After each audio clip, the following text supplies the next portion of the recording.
Son las 9:14 de la mañana, las 8:14 en Canarias. Antonio Ortúzar, presidente del PNV. Buenos días, Egunon. Egunon, buenos días. Decíamos a las 8 de la mañana que el PNV parece encontrarse en uno de los vértices de un triángulo muy complicado, casi imposible, ¿no? Por un lado, el Partido Popular necesita sus votos, por ejemplo, para aprobar los presupuestos generales del Estado, y por otro, han mediado, y a petición de parte, en la crisis del independentismo catalán. No debe ser muy cómoda esta posición que tienen ahora mismo, ¿no? Bueno, es cómoda o no, es en la que estamos y a la que tenemos que hacer frente, y lo hacemos convencidos, ¿eh? No sé si es como para presumir, pero nosotros creo que somos ahora los únicos que nos seguimos hablando con todos.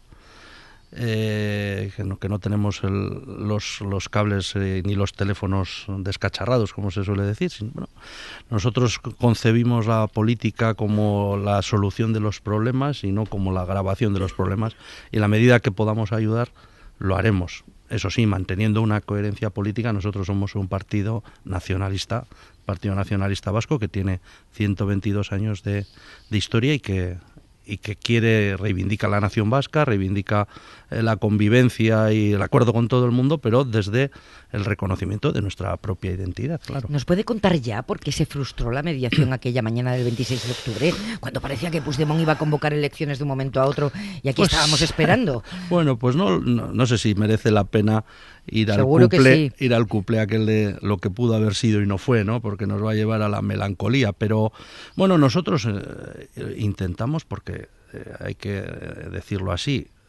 desde Cataluña se nos pidió que hiciéramos, el Lehendakari estuvo muy activo, nosotros también, aquellos días intentando que no pasara lo que ha pasado. Luego se frustró y no sé, hay que estar en la piel y en la cabeza y en el traje del presidente Puigdemont. Nosotros hicimos las gestiones, luego no salieron bien, y respetamos lo que él hizo. Yo creo que al final había más en el imaginario político de tanto de Barcelona como de Madrid, ya había más tambores de guerra que de paz, y pudo esa lógica en ambos sitios se llevó por delante un intento que probablemente nos hubiera situado en un escenario radicalmente diferente al que hoy vivimos, y no habría gente en la cárcel y bueno, y seguramente habría unas elecciones convocadas, pero desde la legalidad y la legitimidad catalana, que las de ahora van a ser unas elecciones, por supuesto, que todo el mundo las ha aceptado, etcétera, pero nacen con esa mácula de haber tenido que ser impulsadas desde una vía excepcional, el 155, que a nosotros no nos gusta, también lo tenemos que decir. Ya, aquí contamos en su día, porque nos lo dijeron varias fuentes soberanistas, que fue el factor humano, que comprobar que sus socios agitaban a la gente en la calle contra él, el grito de traidor, lo que inclinó la balanza de Puigdemont para cometer ese error histórico de no convocar en las elecciones. Puede ser. Yo creo que la presión en la que estamos viviendo todos, pero claro, algunos mucho más que otros, y claro, el presidente Puigdemont en primer lugar, hace que lo emocional a veces se imponga sobre lo racional, ¿no?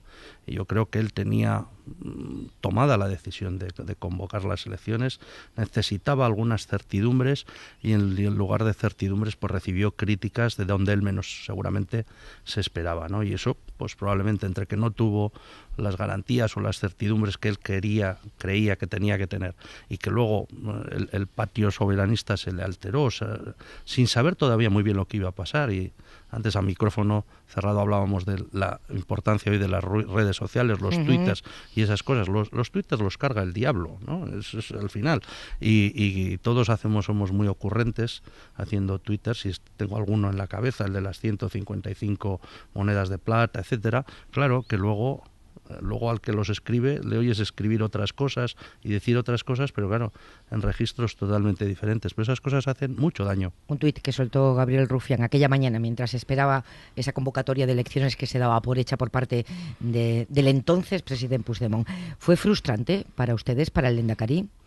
Hombre, yo creo, nosotros lo hicimos con la mejor voluntad. El Lehendakari pues estuvo ahí a tope, por decirlo gráficamente.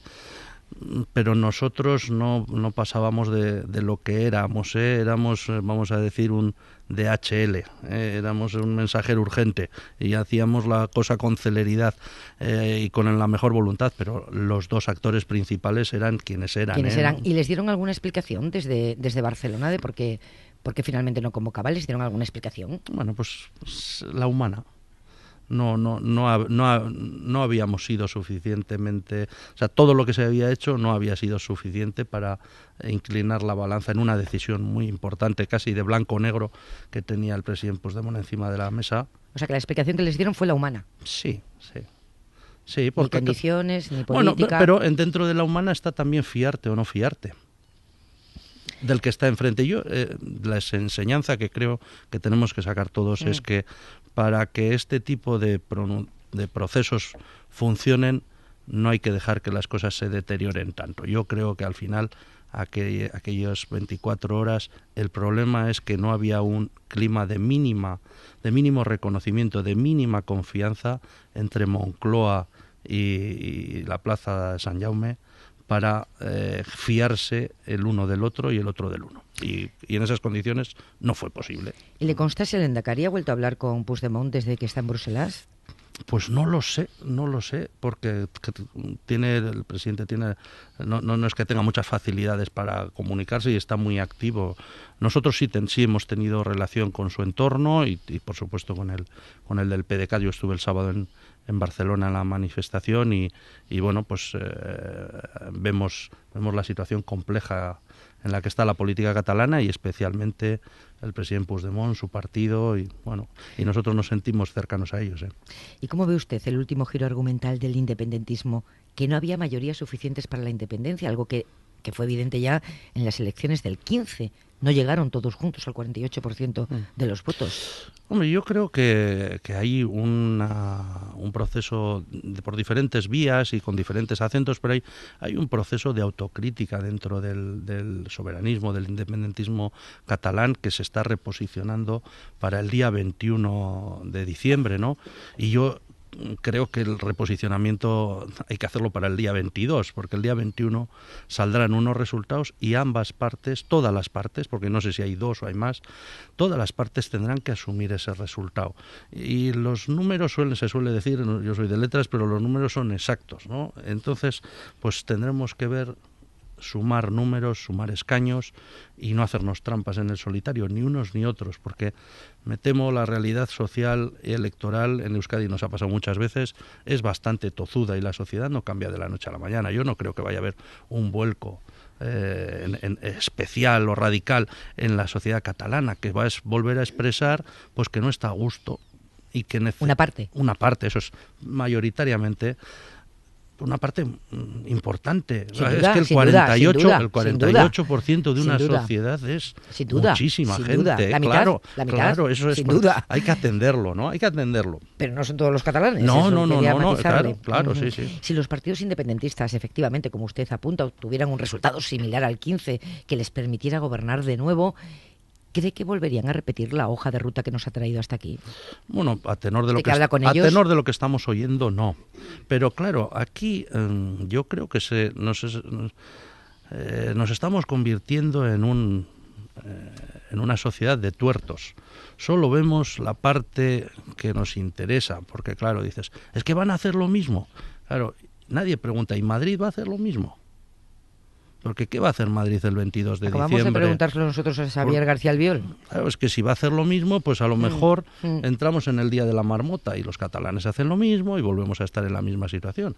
Aquí, si queremos que esto se desenclave y avance, no podremos hacer nadie lo mismo. Tendremos que movernos todos, un poquito, las piezas y sobre todo las mentalidades.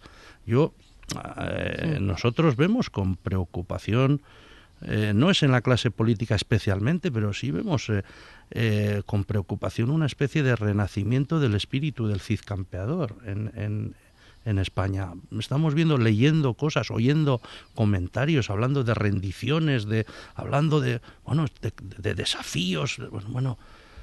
Eso ayuda. Eso el que lo escucha o lo lee desde Barcelona, ¿cómo lo interpreta? O desde Girona, o desde Lleida, Tarragona. ¿Cómo interpreta eso?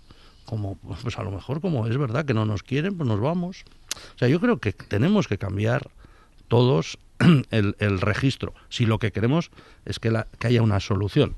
Si el asunto es que la única solución es la confrontación, pues sigamos dándole palos unos a otros y los otros a los unos, pero por ahí no vamos bien, ¿eh? Ya, ¿y cuál es la solución? Ustedes no han participado en la comisión territorial, la comisión para la reforma territorial que ha impulsado el Partido Socialista en el Congreso y que se asume que es como una antesala de la reforma constitucional que en algún momento habrá que abordar en este país. Bueno, sí, nosotros llevamos pidiéndola mucho tiempo, pero clamando en el desierto. ¿Por qué no están ahí? Bueno, nosotros primero valoramos ese instrumento como positivo y creemos que puede tener un peso político y puede ser un marco bueno para empezar a hablar.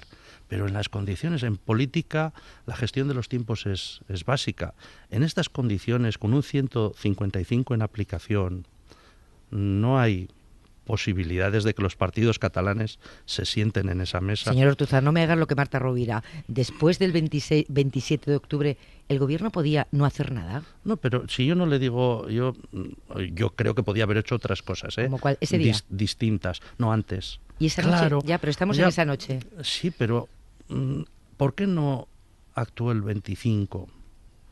O el 26 o el 27, ¿y por qué no se descuelgan los teléfonos? ¿Por qué no se llama? ¿Por qué no se invita a una negociación o a un diálogo, ni tan siquiera una negociación? O sea, yo creo que volvemos, como empecemos el credo por Poncio Pilatos, al final es el que padeció y fue sepultado, y no fue él. Claro, entonces vamos a poner el reloj en su sitio. Entonces, que a nosotros no nos gusta el 155, es una medida excepcional y claro, nosotros la vemos desde Euskadi, claro, que una autonomía pueda desaparecer en una tarde por una decisión de una Cámara importante como es el Senado y de una orden gubernamental, hombre, eso en una democracia occidental tiene que ser algo... ¿Y el pleno del 6 y 7 en el Parlamento que vulneró el Estatuto? A mí no me gustó nada. ¿Y la Constitución? Yo no hubiera hecho eso en el Parlamento Vasco, ni hubiera pedido a mis parlamentarios que lo hicieran. Yo eso ya lo he dicho públicamente. Pero hablas con los partidos catalanes y con los dirigentes catalanes y te dicen, es que, bueno, no tenemos otra solución. Es que aquí parece que nadie tiene otra solución nunca. Siempre hay otras soluciones, pero no vamos a poner solo la lupa encima de unos, porque claro, distorsionamos. El que puede lo más, el que puede aplicar el 155, puede lo menos, que es descolgar el teléfono y hablar y tender puentes. Hubo una operación diálogo. No sé qué réditos dio aquello, ¿no? Yo no lo digo para criticar a nadie, digo para que aprendamos de cara al futuro. ¿Qué deberíamos aprender de esto que nos ha pasado, a su juicio? Pues que tenemos que ponernos en los zapatos del otro también. Negar la realidad, estamos viendo, me da igual un 48, un 51, que hay una importante insatisfacción en la sociedad catalana. Yo estuve el sábado allí, vi una manifestación. Claro que para nosotros los vascos somos pocos, claro, prácticamente estaba todo Euskadi metido en las calles de Barcelona, ¿no? Y era sobrecogedor, porque era una manifestación absolutamente plural, interclasista, de interedades. Que no es de toda Cataluña. No, esto es una realidad a la que se enfrenta el independentismo ahora. Seguro que se quedó más gente en casa que la que estaba allí, evidentemente. Que yo no, que le quitamos yo intento no ser ¿no? tuerto, quiero ver las dos realidades, pero para ver las dos realidades también hay que poner en valor que hay una que parece que ha forzado todas las máquinas, cuando si echamos la vista atrás y empezamos el credo por la primera palabra, claro, hay que ir al 2005, al 2006, ¿qué pasó con el estatut, con el cepillado? Claro, yo les preguntaría, y no quiero que me respondan, a los parlamentarios del Partido Popular que llevaron el de estatut al Tribunal Constitucional, ¿se arrepienten de haber hecho aquello? Porque de aquellos polvos, estos lodos.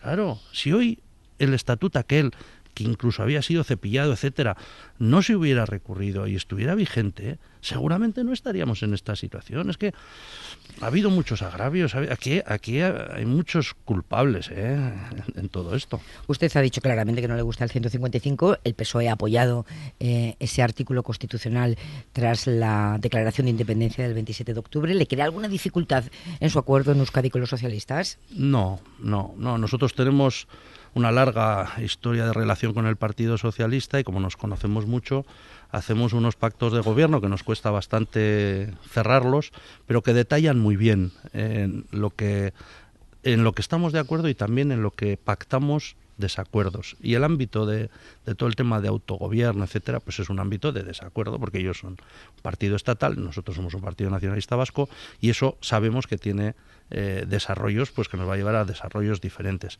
Hombre, no es bonito en general, pero yo creo que las instituciones vascas, el gobierno vasco, las 3 diputaciones y los ayuntamientos han blindado un poco porque además la coalición está funcionando bien, está cumpliendo razonablemente bien su programa de gobierno, que es para lo que nacen las coaliciones, ¿no? Ya sería la leche, perdón por la expresión, sí, pero que perdonado.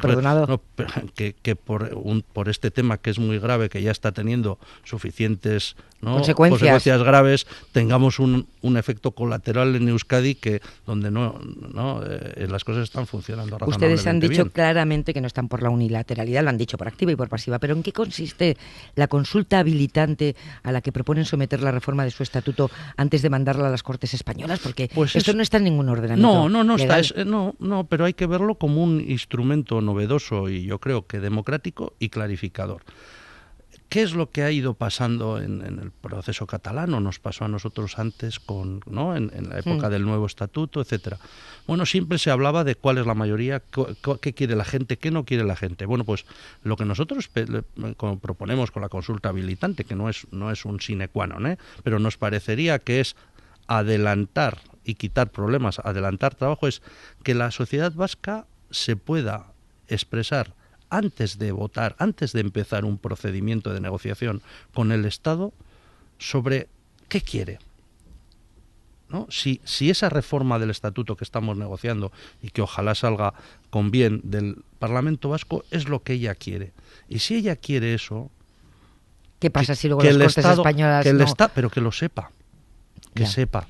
Ya. Que sepa, porque creo que aquí la democracia es pero el esto gobierno... no es ejercer lo que llaman el derecho a decidir, porque toman la decisión antes de que las Cortes españolas se pronuncien. Digo, porque no está en el ordenamiento, ¿no? No está, pero lo que haría es un instrumento de clarificación política.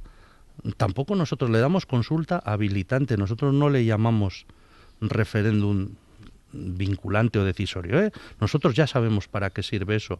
También sabemos serviría para calibrar la temperatura social.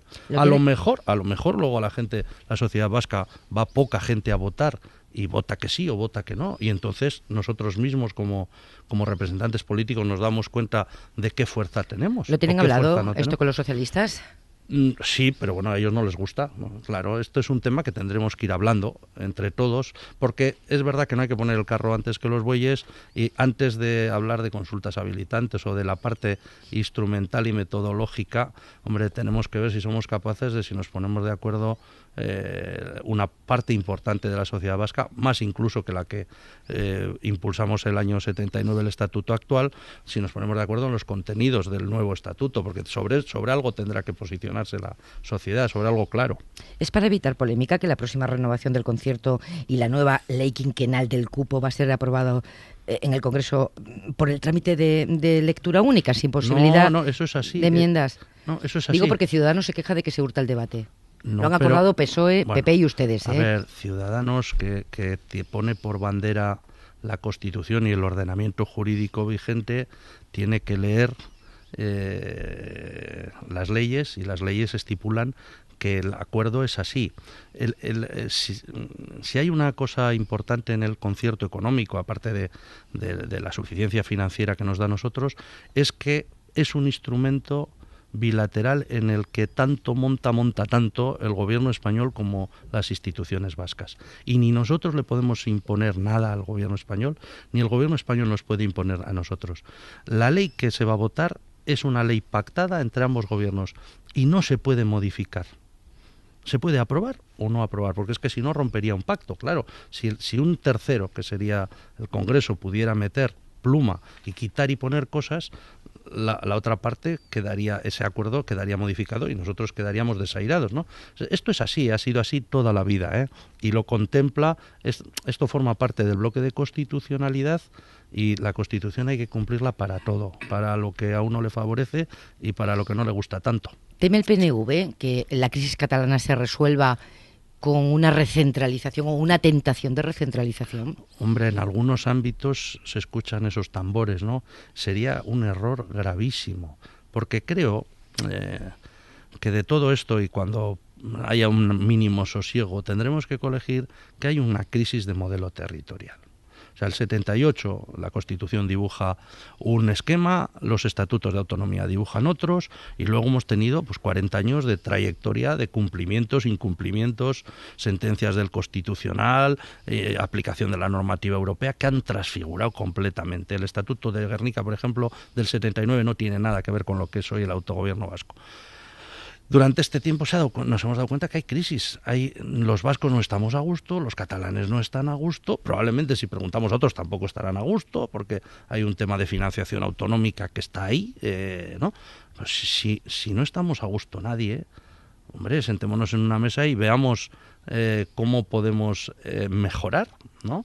Pero no va a venir por la recentralización. Yo creo que el esquema del 78 dibuja un Estado plurinacional y muy descentralizado, y los 40 años posteriores el Estado, como una hormiguita, ha estado día a día recuperando todo aquello que se dio en el 78 y no estamos satisfechos, los vascos no estamos satisfechos, todavía tenemos 37 materias sin transferir, algunas muy importantes, muy simbólicas, pues el régimen económico de la seguridad social, las prisiones, banca, crédito y caución, parte de los transportes ferroviarios. Pues fíjese que 37. Tomás Piketty, el economista que se convirtió en una especie de gurú, porque documentó muy bien la desigualdad y qué estaba pasando en el mundo, dice que el problema territorial en España, y en concreto a propósito de la crisis catalana, se debe a una excesiva descentralización fiscal que ha convertido que no existe ni en Alemania, dice, ni siquiera en Estados Unidos, y que hay tal descentralización que ha convertido a las comunidades en competidoras unas con otras, se hacen dumping fiscal, y que habría que revertir esa situación. Hombre, pero mire, no quiero entrar en polémicas, pero si hoy alguien está haciendo dumping fiscal es la Comunidad Autónoma de Madrid, que es el corazón de este Estado, ¿no? Entonces,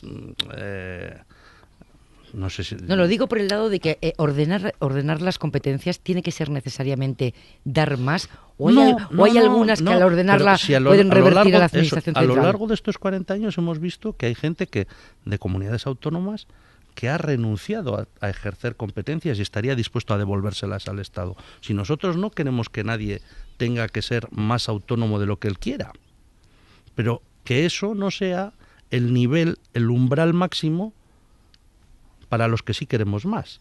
Claro, porque si a todos se nos iguala con el famoso café para todos, el café es descafeinado, ¿eh?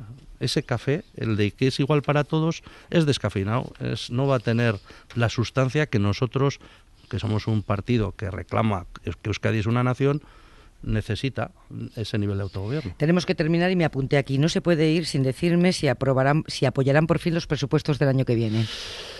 Bueno, de momento no hay ni negociación, no están los presupuestos encima de la mesa. ¿Qué tendría que pasar? El Partido Popular y el Gobierno ya saben que en esta situación de excepcionalidad, con un 155 en la mesa, con Cataluña y gran parte de sus dirigentes políticos o enjuiciados y algunos en la cárcel, hay un régimen de excepcionalidad política tan grande que nosotros, que somos un partido coherente, que nos gusta la estabilidad, la normalidad, no nos sentimos vinculados. No ha habido una mayoría para el 155. Si el Gobierno tiene prisa por negociar los presupuestos, que hable con la mayoría del 155, porque ahí tienen una mayoría aplastante. Que si es tan importante que España haga el 155, y para eso también se necesita que la administración tenga presupuestos, bueno, pues que hablen entre ellos. Que a nosotros no nos parecería mal, lo entenderíamos coherente. Si ahora se quiere hacer pivotar toda la responsabilidad sobre el PNV, hombre, hagámosle un poquito de caso al PNV, ¿no? Si le entiendo bien, superadas las elecciones convocadas para el 21 de diciembre y con un nuevo gobierno en Cataluña, ¿ustedes se incorporarían a la Comisión Territorial antesala de la reforma de la Constitución y podrían empezar a negociar los presupuestos con el Gobierno? Nosotros primero vamos a ver cómo se restaura la normalidad en Cataluña. Para nosotros es muy importante que Cataluña, como Euskadi, porque creemos en el sistema, esté gobernada por instituciones legitimadas y legítimas y por representantes políticos legitimados y legítimos en sus instituciones. El día 21 es importante, pero el 22 es más. Y bueno, supongo que vamos a tener unas navidades interesantes. El 55 es legal y legítimo, ¿no? Sí, pero podía haberse evitado y a nosotros no nos gusta. Creo que violenta las... Nosotros no votamos la Constitución, ¿eh? Y una de las razones por las que no lo hicimos fue este tipo de instrumentos, en el que se le da a unos un poder sobre los otros. Antonio Ortúzar, gracias por venir a la SER. Buenos días. Agur. Adiós, agur.